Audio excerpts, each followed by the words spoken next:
وَتَخُونُوا أَمَانَاتِكُمْ، اور نہ خیانت کرو اپنی امانتوں میں جو ایک دوسرے کو لیتے دیتے ہو، وَأَنْتُمْ تَعْلَمُونَ، اور تم اس بات کو جانتے ہو۔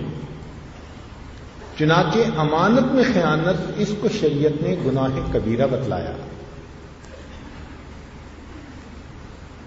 ابھی امامہ رضی اللہ تعالیٰ عنہ راوی ہیں کہ نبی علیہ الصلوۃ والسلام نے ارشاد فرمایا، المؤمن یتبع علی الخلال کلھا الا الخیانۃ والکذب، کہ مومن کی طبیعت میں ہر خصلت آ سکتی ہے سوائے خیانت کے اور جھوٹ کے۔ یہ مومن کی طبیعت کے اندر نہیں آ سکتی۔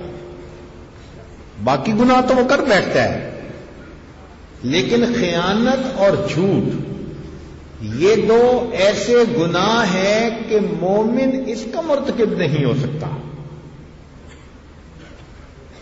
اور ایک حدیث مبارکہ میں ابو ہریرہ رضی اللہ تعالی عنہ سے روایت ہے، فرماتے ہیں آیت المنافق ثلاث، منافق کی 3 نشانیاں، اذا حدث کذب، جب بھی بولے تو جھوٹ بولے، وَإِذَا وَعَدَ أَخْلَفَ، جب وعدہ کرے تو وعدے کی خلاف ورزی کرے، وَإِذَا اؤْتُمِنَ خَانَ، اور جب امانت دی جائے تو اس میں خیانت کرے۔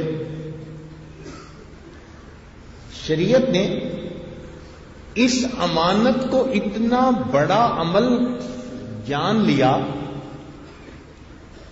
کہ مسند احمد کی روایت ہے، فرمایا لا ایمان لمن لا امانت لہ، جس بندے میں امانت کی قدردانی نہیں اس بندے کا ایمان ہی نہیں۔ اندازہ لگائیے کہ شریعت نے امانت کا کیا مقام بتایا۔